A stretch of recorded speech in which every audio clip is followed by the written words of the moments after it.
Welcome everyone to today's Earthster training session. I'm going to give you a moment to try to join in the live session. I know LinkedIn has recently changed the way to do it, so it might take you a moment. I am Heini from Earthster. I'm a partner with many roles, and one of them is being a product expert. And today I will show you how Earthster works. I also present the latest feature updates, also upcoming updates. And as usual, if you have any questions, please post them on the LinkedIn event itself, so in the chat, and we'll see what I can answer.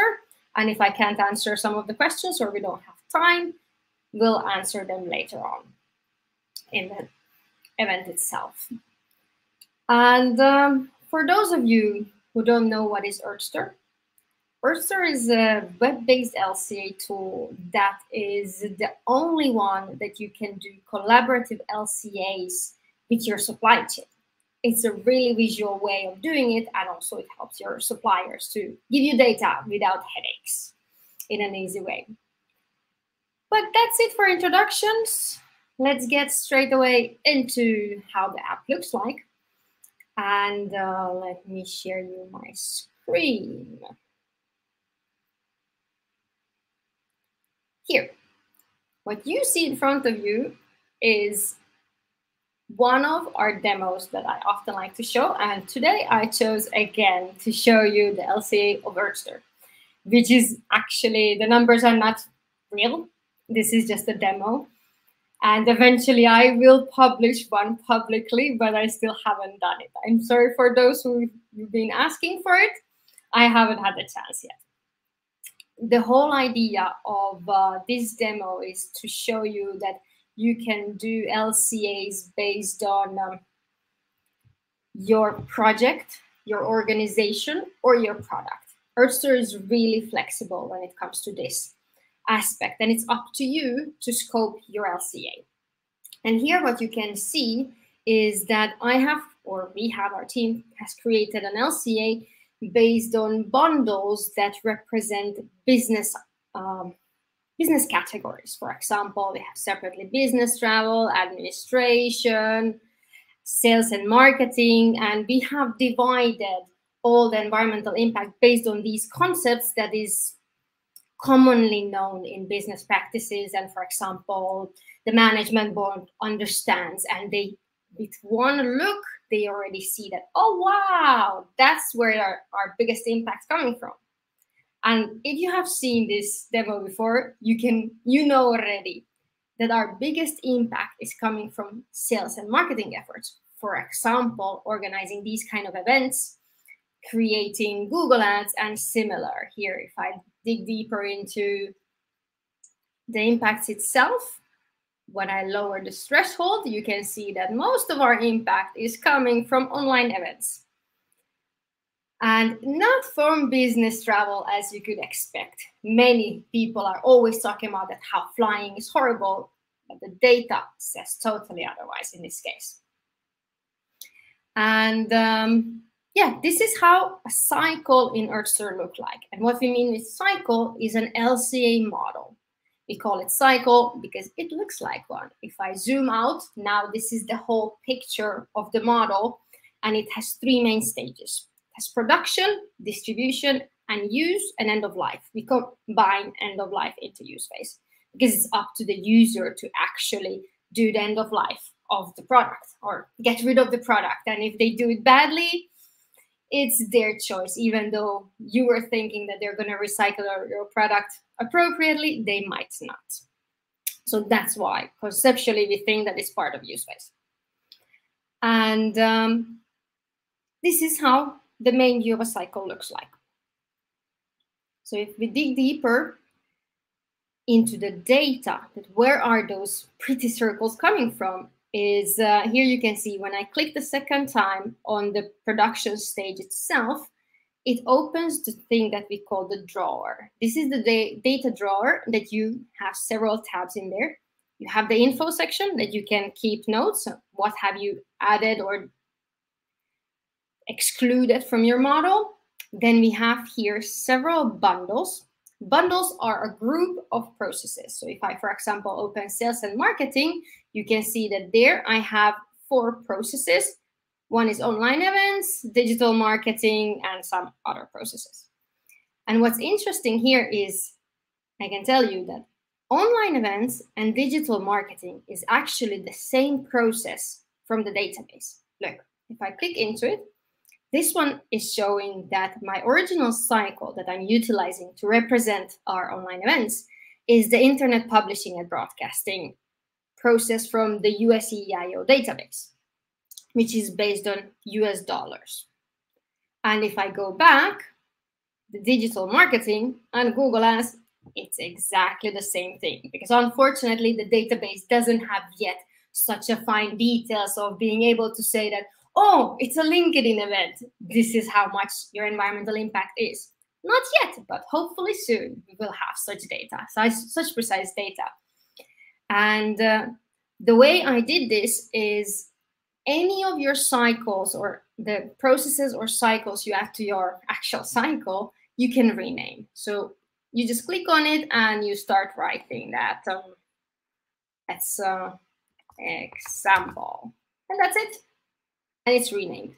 So this way you can represent your model in a way that your employees, your team members, or your stakeholders understand. You can have different versions for different stakeholders and just rename them. Might be the same cycle, just call it, for example, for internal purposes, you might want to use product parts, and for customers, you might want to call it the actual piece. That how would they normally call such a piece that you have in your product. And yeah, this is some of the basics. Now let's get into some really cool things that Earthster lets you do.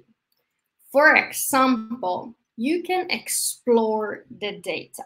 So you saw a moment ago from the drawer that, for example, the online events is a process from the database. But now, if you're curious that where is that data coming from, what is in there, what you can do is click on the cycle or circle, you click explore, and it opens up all the data that's coming from the database. So this impact circle consists from all these bits and pieces from here. And I can see this way that, okay, so services are the biggest impact. And you click on it and you can explore further. And this explore functionality is an amazing way to help you choose better data for your models, because you might have many options. For example, let me show you how you look up processes in Earthster. You actually do it by keywords. Now let's say in this model, I want to add a new process. I click here, add new. It opens the search bar. And you will not find folders and structures, what you find in an actual search bar. So if I would want to add here, let me see, for example, a restaurant service. I start writing a restaurant and see what the database shows me. And it's this fast. It's super fast. You get the data. It shows at the moment, gives me the options of the database USEIO. That's an input-output database. And the other one we have is Eco-Invent, the world's best database available. And if you're not familiar with our search, how it works, you see these little tags. This one, for example, called usage, material product, infrastructure. We have a big list of them categorizing what kind of flow process it is. And that's there to help you choose a better process for your model. And in this case, we are going to choose a full service restaurant. The next step when you're choosing a cycle to add to your model, you click on the little info button and you read what data it includes. From here, what you can do is you can view it as a cycle. Now, if I click here, it will open a new tab. As you can see, I'm seeing the actual process here. And as a moment ago, I'm able to click through it, explore what the data is, and it doesn't like me my streaming. So now it shows you what the data includes, and this way it's easier to choose that is this the correct one for you or not. And you can see the data, and depending on your, if you have a full equipment license, you see the values the way I'm seeing them now. And if you have a normal license, so you don't have a full equipment license, you just have, for example, a professional or the collaborative license, what you see is that the electricity is the biggest impact, but you don't see the total value of it at all. So you just see the circles. But that already gives you the opportunity to choose that, okay, is this the right one or not? But now let's go back here. So let's say, yes, that was a good one. We close this little tab, I click add process. And from here, now because this is an input-output data set, I need to determine that, okay, how much money I have spent, or in this case, actually, how much money it costs to produce that service so that I can buy it. And let's just, for the demo purpose, I'm gonna say it's $100. It was a fancy dinner. Actually, not even that fancy. It was a dinner. And I updated it, and that's it, done.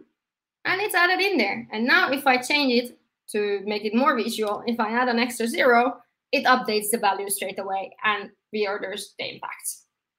So the calculations are instant. You don't need to wait for anything. You just change the numbers and it shows you straight away. And this speed gives you an awesome way of doing eco design because it's so fast. You can just say, what if I have this? What if I have this one? How would it look like this? And then you can iterate on it really fast and have fun with the data while you're doing it. And yeah, that's it for adding processes. You can also move them, duplicate them. You can do many, many advanced processes related to the actual data. And yeah, that's what I wanted to show you, the basics of Earthster. It's a really quick demo. And if you need a longer demo, you can set up a meeting with our sales team. They would be happy to show you. But now I would like to focus on the actual new features that we have developed recently. And I will show today also the new version of the USEIO that's even cooler than what you just saw. But it's not yet available. So when I'm showing that, I will log into our test environment and you will see little bits and pieces already that's what's coming up. And meanwhile, before I show you the new things, I would like to ask if you have any questions, please share them in the chat. And there is a little bit of delay, so please ask and I'll try to answer the best I can. And I'm going to join myself into the event. So let's hope it doesn't interfere with the voices exactly now. So now I can see better if there's any comments or questions. And please do. My goal is for you to understand how to use Earthster and to be able to show it to your coworkers and get it to the best use possible. And of course, one of those things that now what you're seeing is if you don't have yet an account, you can just go to earthster.org and create a trial account. And you get to try it all this yourself also. But looks like we don't have any questions. Yes, before we go into the new features, there's one more thing I would like to show you is what we call comparisons. I have already some ready-made comparisons, so I'm going to show you a ready one. For example, here, I have a comparison of a computer mouse, that there's 2 different versions of it. And when you compare 2 cycles with each other, cycles meaning it could be your cycles, or you can compare even from 2 equivalent processes with each other, or as many as you want. And this is how it looks. The results, the comparison results you see in the 5 main impact categories that you have available. And you can dig deeper. So for example, if you want to see the damage to humans' health, you click into it. You can click better to see what's the difference, and you can go back all to the stages and all the categories. The way to edit this, you click here on the mini menu, click settings, and here you can add new, delete them, you can change the functional units of your cycles and update based on that. For example, now let's say if the computer mouse, the first one, would last only 10 years, then what is the impact of it? And as you can see, it's what I was going to say. Sorry, I lost my thought. So you're able to compare two cycles based on multiple functional units. And in a moment, I will show you how you can add multiple functional units. And this is one of the reasons they are super useful to have. One thing to remember when you're doing comparisons, so for example, now if I click add new reference, if I would say another mouse, I know we have many, many versions. The really important thing is that your cycle needs to have a release. Otherwise, it does not show up in the list. And now I show you a trick how to find your own cycles. The first one it shows you is straight away the optical mouse from EcoInvent, which is a really good guess that that's what you're looking for. But this time I want to add one of my own cycles. So I'm saying that, no, please don't show me that. So I click on the minus filter and it stops showing me at all EcoInvent processes. And now what you see here is origin saying Earthster. So it's showing me cycles that are in my organization. So I'm logged into Earthster, into the Earthster account. And so in your case, you would see there your own organization's name. And then based on that, you can choose that, oh, I want this one. The same thing as with normal processes, you can see the description of it and choose based on that. But for example, I'm just gonna put this one in here. You can mark several like this, add cycle. You say compare, and it has added them. So this way you can compare many, many. And if you say that, oops, I didn't want to add them, or no, these are irrelevant, you just click remove, and that's it. And sometimes when you encounter this situation that the graph doesn't update, what you do is just reload your picture or reload your page, and after that it will reload.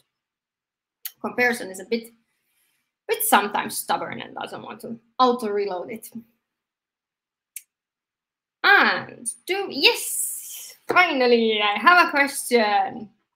Let me show you here. Annie is asking, can you show how the use phase and L looks like? Yes, I can show you. So if we go back here, we go into use phase. I have in here, so this is our own model. I think I'll show you the computer mouse that's a bit better. There's only two different processes taken in count. So there is the EcoInvent fees and other databases that we have to pay because of our customers using, and the server costs. And this is a simplified one. But now let me show you the computer mouse, which takes in count actual end of life. Because as a software service, we don't have such a thing. So now, if I open the use phase of a computer mouse, you can clearly see that there's electricity consumption during the use phase of the mouse. And here, the assumption is 10 years. This is a custom process. Custom processes are awesome for, what's that? For doing really, like, not even complex, but these kind of calculations that I'll show you in a moment how it works. So in this custom process, I have a process called power while standby and power while active. So now if you look at the graph itself, if we go here, you can see that power while standby has a much bigger impact than power while active, which is interesting insight. And that's one of the things that this helps with eco design, that now when you see those results, if you are designing a new mouse, then you get to choose that, okay, does it look like that it's better for my environment that I add an extra chip into the computer mouse that automatically turns off the mouse? or I make it more durable that instead of 5 years, it lasts 10 years. And you can do these kind of comparisons with the data. And you'll get results that will say that one or the other, depending on your situation. And it's no longer a gut feeling that, oh, it's probably this. Let's go with that because that's what I heard. It's trendy. No. Here you can do decisions based on data. And what I wanted to show you exactly. So a custom process here, if we dig deeper into it, this is built in a way that what is taken account is how many hours the mouse is on standby. So this kind of calculations, you have to do it yourself, but the total amount is this one. So during a year, this many hours is on standby. This is the assumption, and it's documented here. And it has only one process. It's one of the electricity ones. And now what we do is, so if we go back here, let's say computer mouse, we're going to use 15 years. Now, instead of modifying every single number, calculating how much that is, how much this is, what I do is I just change that, show me everything for 15 years. And that's it. It calculated it for me. I don't need to do it, as long as you set up your custom processes correctly. So because this was set up per year, so everything was for like equivalent to 1 year, the conversion of saying that 15 years of mouse works super well. So if we go back, it updates the value straight away. On the visuals, you didn't see a lot because the ratio stays the same, but this is how it works. And now that is the use phase. But in end of life, that's also a bundle here. If we dig into this one, it says that we have a flow called Market for Waste Electric and Electronic Equipment, then the cardboard stuff, and this one I have here as a placeholder. So depending on, do I want to see it if it's incinerated, I have put 0.1. And if I want to say that, okay, show me what is the value if it's recycled, and then you can play around with the data also this way. But that's the thing, that it's so flexible that the way you represent end of life is just another bundle. So for example, when it comes to production, I know many of our users like to break down producing of a product down to material extraction, assembly, and all these different stages. What you can do is create for all of them their own bundles, add the processes accordingly, and then you'll get a really nice visualization of your data. And distribution, if there is, same thing. You can break them down into smaller bits. You can break it down that, okay, distribution up to the customer and then further. It's flexible, so it's up to you how you would like to do it. Okay, we have more questions about end of life. So let me show you. Rachel is asking, could you tell us a little bit more about the end of life and recycling modeling options? That is a really good question. Probably would require its own full session related to that. Everyone is always asking about that. What helps you when you're doing these models? Let me go back to the copy that I made so that I don't destroy that one. So if we go back here, this, and we're just gonna add, first we say add bundle. We're gonna call this end of life. Whoops, my keyboard loves putting too many F's. Okay, now I have created a bundle. It's this simple. You click add new, and what I do often is look for waste management. So straight away like this, waste, and then you start getting options, and then you can say waste management if I know how to write. You can refine it further. For example, you can say waste incineration. It refines the results. And now what you can see in here is all the ones that are waste management, the processes, are tagged waste management. So it helps you also choose.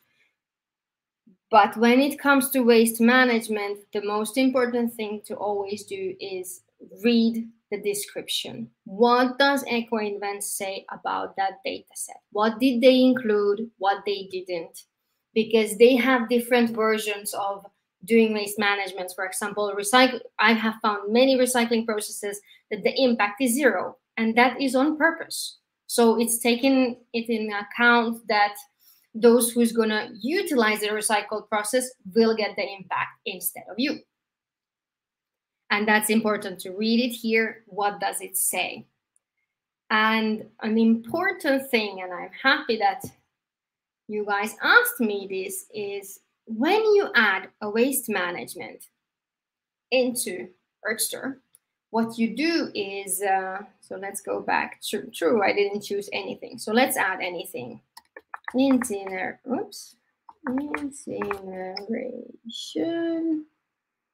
Yep, it even guesses when you are mistyping things. We're gonna put this bio-waste one in. We add, and as you can see, so if there's several bio-wastes, looks like the same, but one has energy, the other one has waste treatment, and I've seen cases where you have waste treatment based on megajoules or based on kilos. For example, this one is a really good one. We're gonna add this one. And now what you can see here is, so we're gonna say 10 kilos. We have 10 kilos of our waste management. But now the important thing is that when you have waste, what it happens is that it's getting out of your cycle in a way. So it's an output. I'm not sure if you can see this tiny, tiny thing. Let me zoom in a lot, maybe even more. This icon here specifies that what I have added here, the market for average incineration residue, is an output in my cycle. And now if I click on it, I can specify that that's an input, which means, for example, in recycling processes that you found the recycled content, you can add it as an input or as an output. And how you do it is clicking on this icon. Or another option, what you can do is you add the minus. I don't know if you saw it, I'll show it in a moment. It automatically changed it to output. And it took away the minus from here, but the value is correct. So if I show it again, this is how it looks. So this is an output. And let me zoom back. Set it actually a bit more. This is better view. Whoops, let's go back in there. Same thing from here. So from this view, when you're in the drawer, here when you can see, is it an output or is it an input? A really good way of helping you put in there waste management into your life cycle. And that's the way to know it. Let me show you, for example, if we go in here, let's open any that has more processes here. You can see all these are input, input, input. And if I change it, it will become an output. And the impact, this is actually a cool one. Now that you see here, the see-through circles or these holes means that it's actually beneficial for the environment. But of course, this is not an input. So when you find something like this, you might be like, something is not correct here. But you might have cases that it's actually beneficial for the environment. Talking about that, so you already saw in the comparison that we have the 5 impact categories. Now what you've been seeing in my demoing has been based on climate change. You change it here. We have damage to human health, damage to ecosystems, damage to resource availability, climate change, and water use. These are recipe 2016 impact categories. And we have one called other. If you have a full eco-environment license, and actually that's really important. If you do have a full eco-environment license and you are using Earthster, send us a message. Let me show you. You can send it to here. I was trying to show you my email. So that is my email. Send me an email. We'll set it up for you in Earthster for free. So it doesn't matter where you bought it from straight from eco-environment or any other provider. You can use your full eco-environment license inside Earthster, and that gives you extra features. For example, the other impact categories, which are super cool. And I'm going to show you. So let's go now to other impact categories. What happened here? I click here, other. It gives me a new thing to choose from. And what you can choose from is the recipe 2016, the full version of it. So there's the midpoints, endpoints, heuristic, and I don't even remember these acronyms anymore. And another really important one is we have the environmental footprint 3.1. So the one from the European Commission. For example, if I show you that one, I click here. First, you select the main category. Then you choose which one you want to see. And let's say, just because this is the first one, I'm going to choose acidification. You choose that one, you click View Impact. This takes normally a bit longer, but this time it's super fast. So if it doesn't happen straight away, there might be two things. Either it's still calculating in the background, or what you have to be careful is your browser might block the pop-up. So check it that it didn't block it. And if it did, give it permission to open a new tab. And as you can see, this is a new tab. And now I'm seeing my cycle, but in acidification. So if we click around the same way, I'm able to see. And the impact categories, like where is the biggest impact coming from, might not be the same as, oops, what happened here? Doesn't like what I did. When you encounter these, when always you click on the house icon, it resets the diagram. Also useful when you've been digging a lot into the data and you get lost, just click there and it goes back to the main view. So if we click around, you can continue clicking around the same way so it's a really interactive visual way of showing other impact categories. But this is only available for those who have a full eco-environment license. And if you don't have one but interested in getting one, get in contact and we'll get you one. And yeah, so these are other impact categories. And the same way, you can again choose show me others. For example, let's show you something from recipe. This one. Then you open and you have a different list of impact categories, which also really useful if you need to do certain type of EPDs, you need different categories than the main 5, or your clients are asking for it, you have the option to, you can access to more of those. But the main 5, what we have is the most important ones for making better business decisions. Because now it's super trendy that everyone is always talking about climate change, but there are some cases that the impact on water use or land use or any of those might be more important than climate change. For example, let's see, Spain has been having a really, really dry spring already, and summer tends to be even worse. So we are likely to encounter water shortages. And at the same time, in Finland, it's the total opposite. It's full of awesome lakes, rivers, everything, and there's no shortage of water, almost ever. Even there's sometimes. But this is one of the important aspects of when you're doing an LCA, that don't just blindly follow one impact category. Check it on several. How does it look like?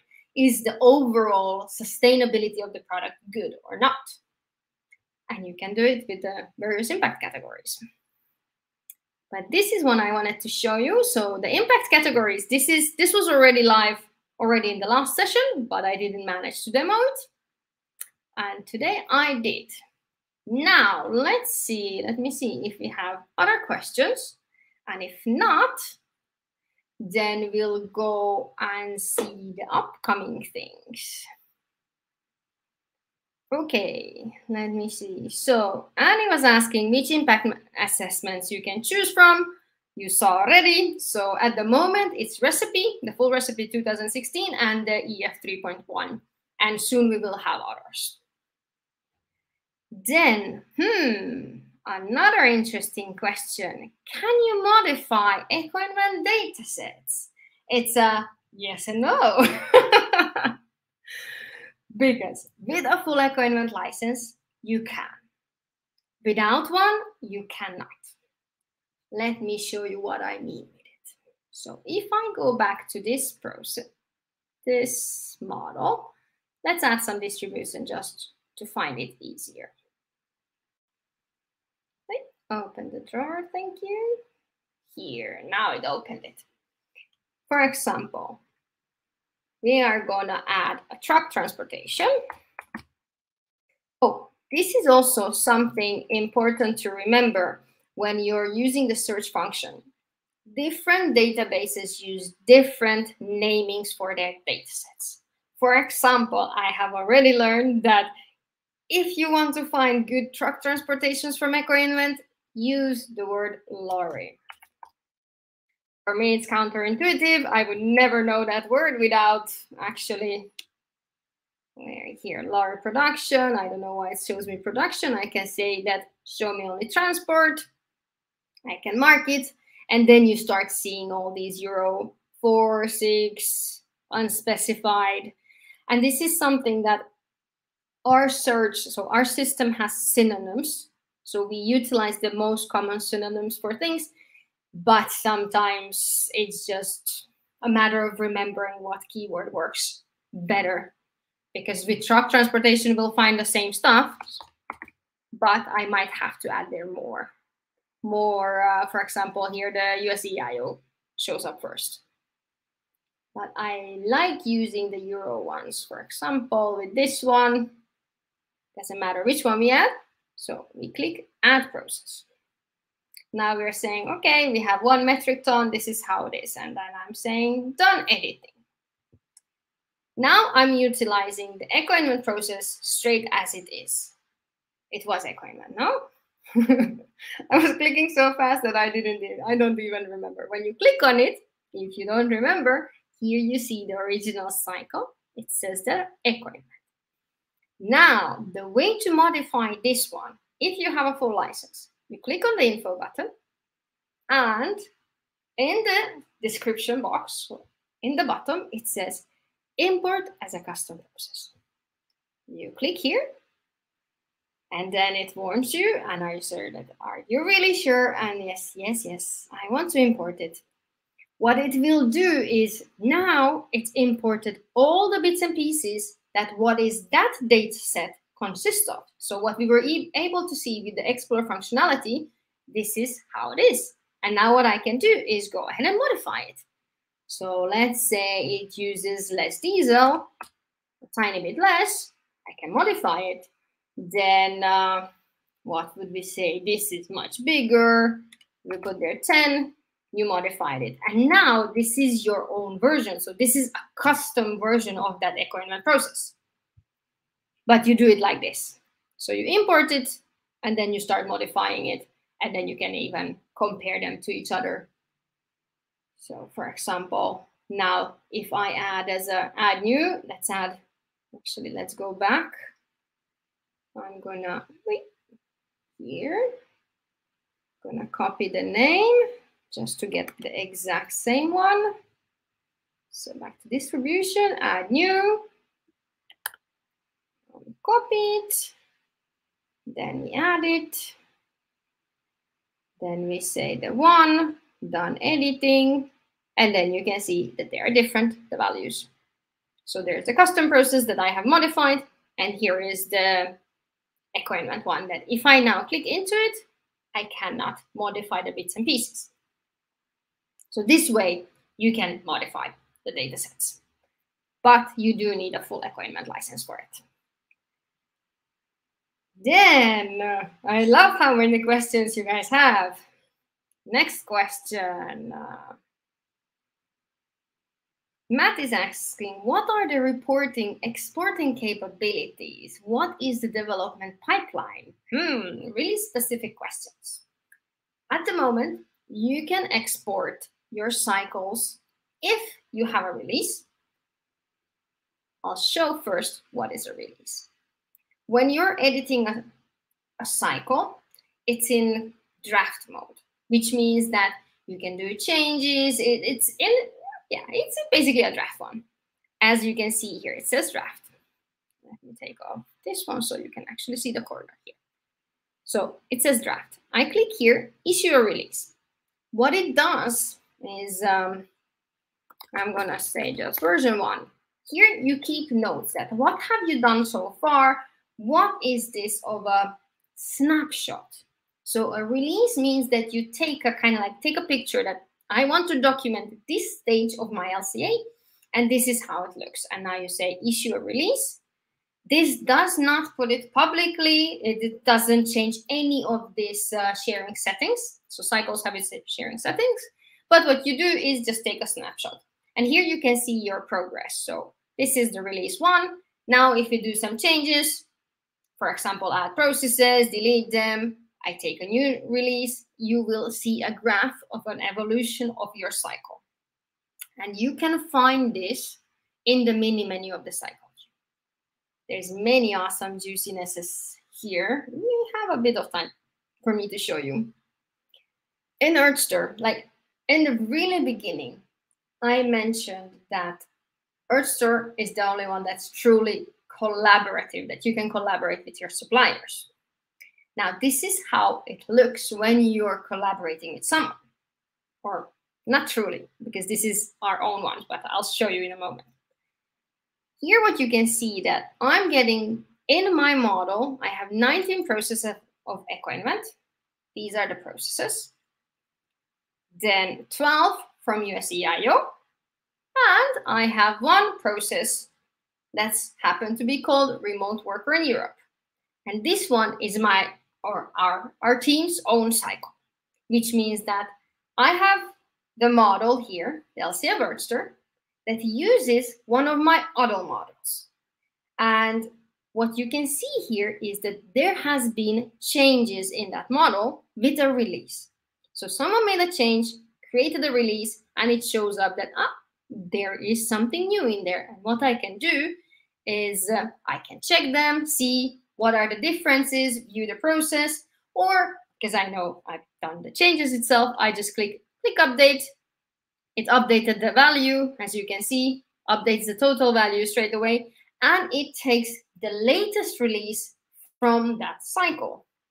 Now, this is the same situation when you have supplier data in your models. So when you connect with a supplier, that happens the same thing. Let me show you. So, for example, the transportation is a good one. We go back in this one.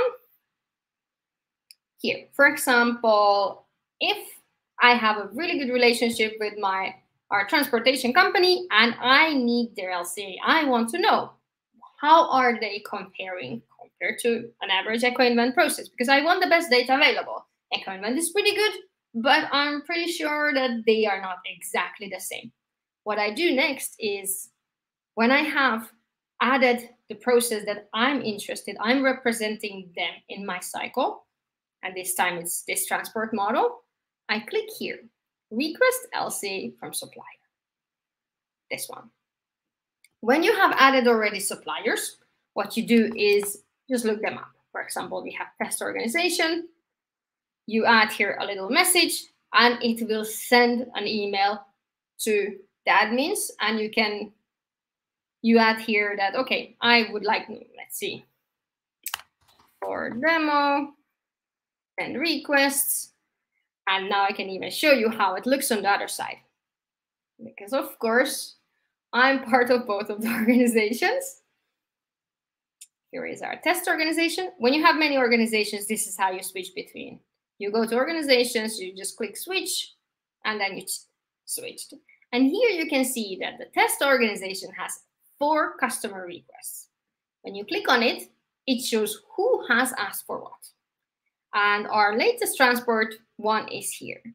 Now I can see the message. It just says for demo. It's a simple one.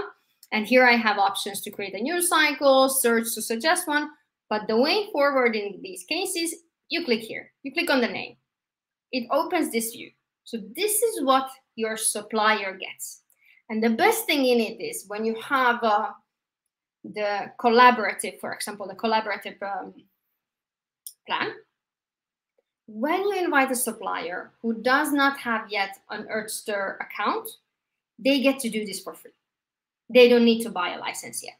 What they get to do is create this cycle for you, they'll create a release and all that for free.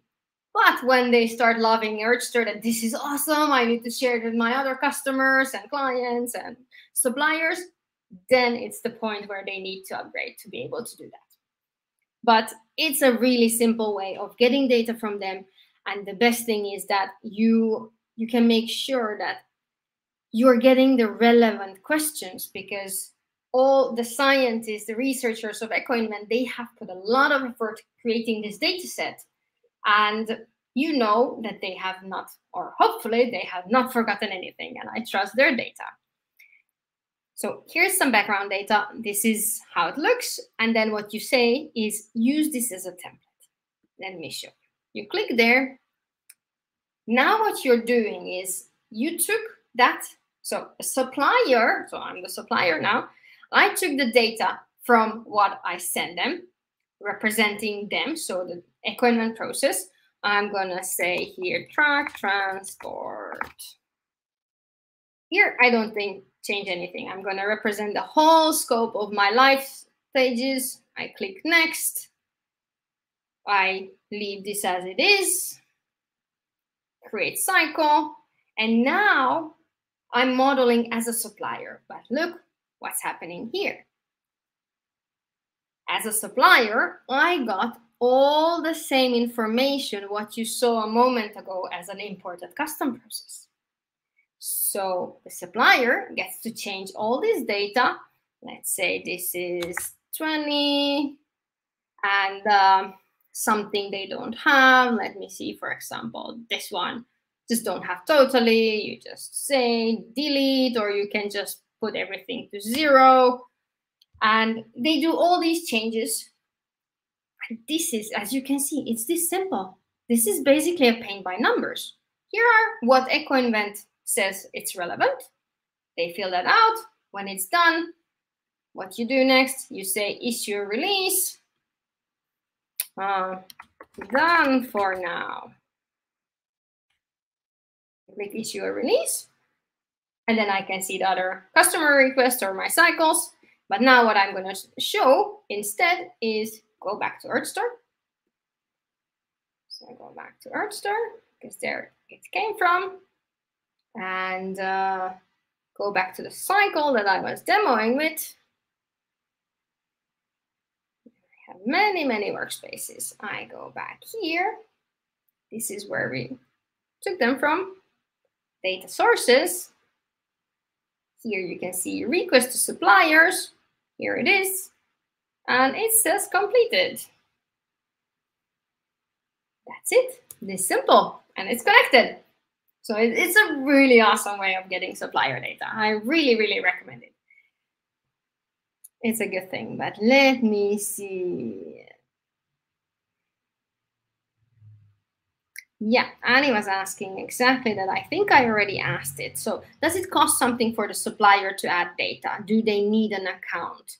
So they need an account. They will create. So when you send the invite, they'll have to create their own account in between. They do not need to pay for anything. They are kind of like created a supplier account. But the moment they want to create a new cycle or anything new, they are started with a trial account. So they have this trial period, and then after that, they need to choose whether they want to upgrade or not. But the cycle that you have asked them to give, it's always connected. Even if they choose not to ever upgrade, it's still there. And one thing to keep in mind is that when you're asking for data, none of your data is going over. So they don't know how many metric tons you put in your model, but you will get their data. And now this is the important part of the sharing. You can choose whether you're sharing your cycle with the public. So here, if I would say all levels, you can find this cycle in our database, look at it, import it into your own cycles, and use this as it is. If I say sharing with customers, I can also choose various levels. And whoever is added as a customer in my system, so actually you can add customers and suppliers here. We don't have time to go through that today. And you can choose different ones. So for example, here it's already selected total impact, but I could say, or I can just keep not shared. And I still can give, for example, my favorite customers, I can give them special access. And now that I did here, I clicked on test organization. For security reasons, even though I just did that, I still need to choose that, okay, all levels. So by accident, you don't share anything. Let me take this off. Exactly. So this is super quickly about sharing. So, and the cool part with the sharing, so if you decide to share it publicly, then what you can do is, yeah, sure, I'm going to share this publicly. Doesn't matter. When you have shared publicly, you click get a link to share, and that link you can even put on Twitter. No, so the person who views a fully publicly or a publicly shared cycle does not need to have an Earthster account. What they see is in view mode. So for example, this is the style they see. They are not able to edit, but they are able to click around and see that, oh, this is super cool. So for example, it's useful for stakeholder management. You create an LCA of your product that you don't mind sharing with the whole world.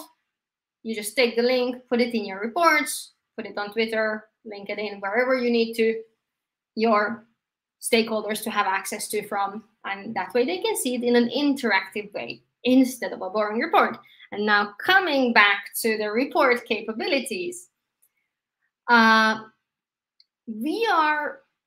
it's in the development pipeline to be able to just click a button and download a report, but that's not there yet. What we have currently is you go to settings and you can export your cycle as a CSV file or a JSON.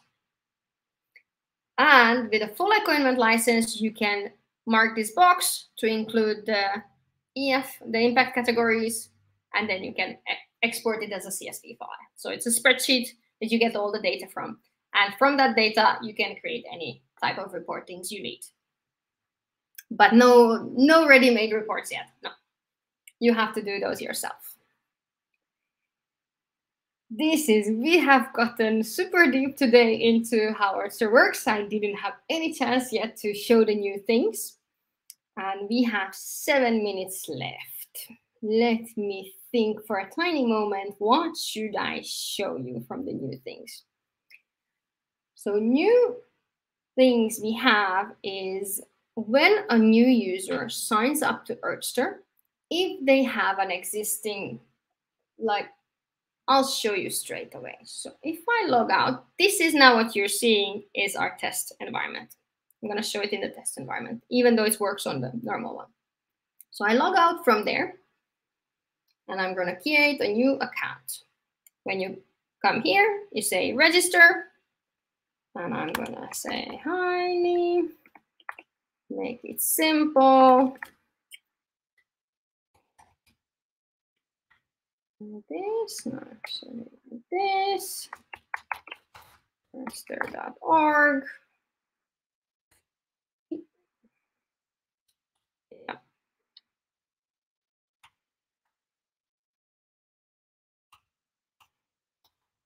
Right, password. Okay, we click here, accept terms. And now what's going to happen is, because I'm using Earthster.org, and whoops, you must accept the terms and conditions. Yes, it did. I need to confirm the email address that I need to do in my email.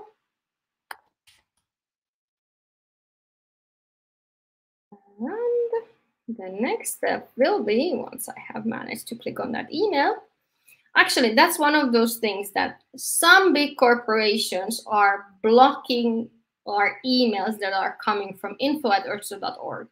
If you don't get, for example, the confirmation email, or you don't get an invitation email, let us know, and we can send it manually. And because, for example, emails coming from my email address goes through, servers just don't like our info email. I don't know why. Here, confirm my account. Oh, and now you can also see while I'm doing this. Uh-oh, I need to share a different screen. Yeah, I'm gonna put it up here. Here, look, there's two things now to see here. Here, there's a chat. That's actually me sending an automated message. If you reply here, you get to use our awesome chat support. It's really awesome. And depending whether I'm online or available at the moment, you'll get the answer straight away or the next day. And now back to the creating a new account.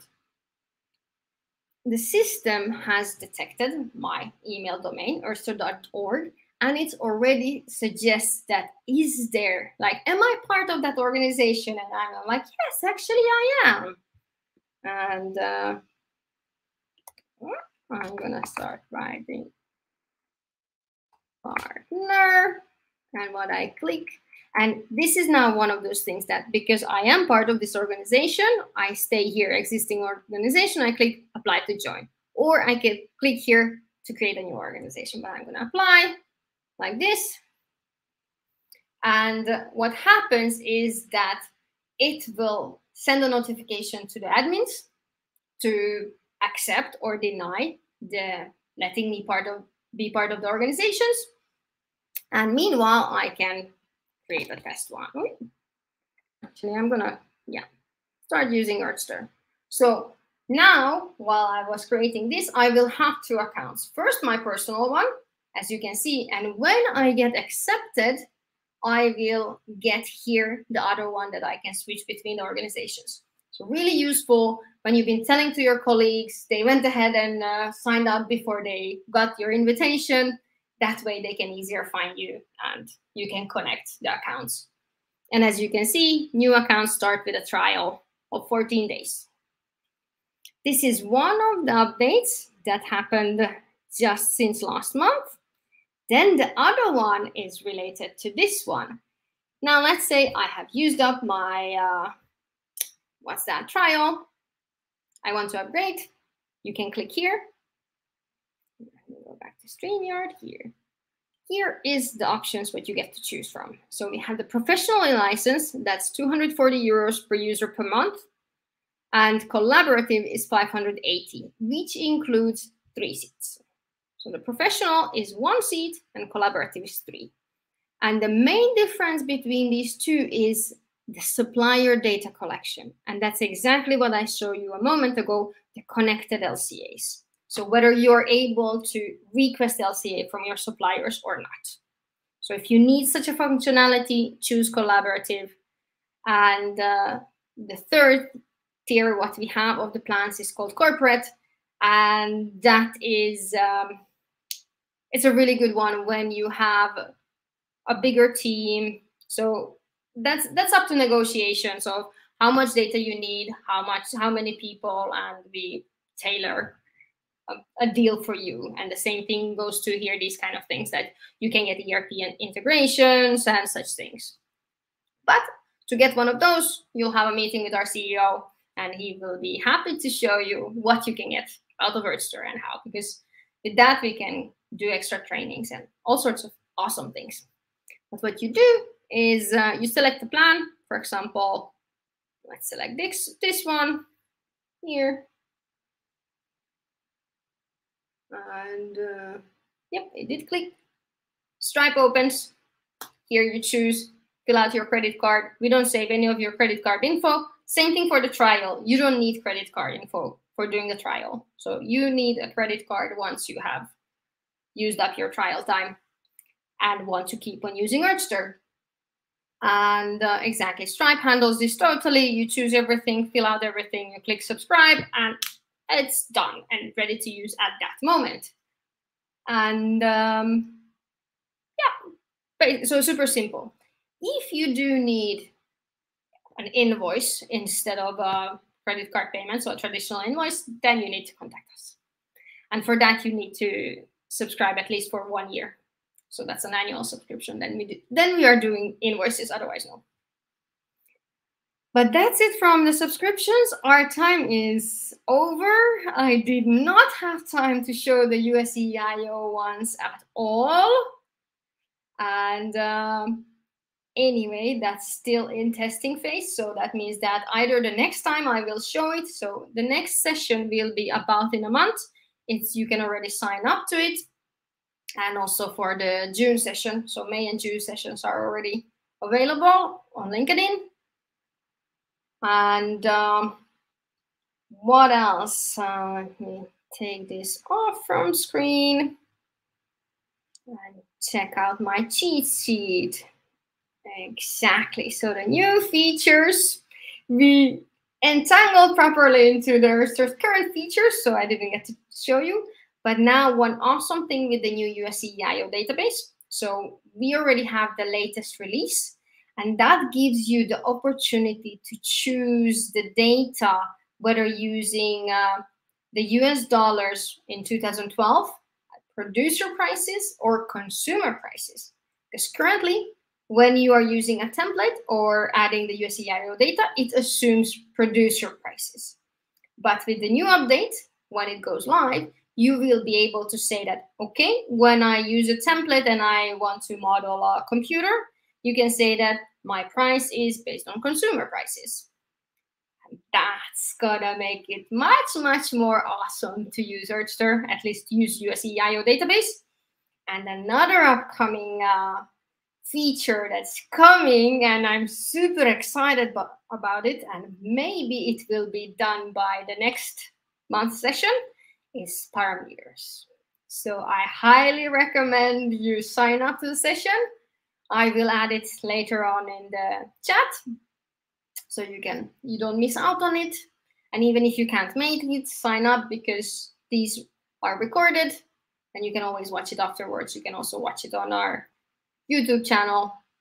And of course, feel free to reach out to us. The sales is happy to demo. I'm happy to help you use Earthster, train you, and get the best out of LCA so you can make better decisions.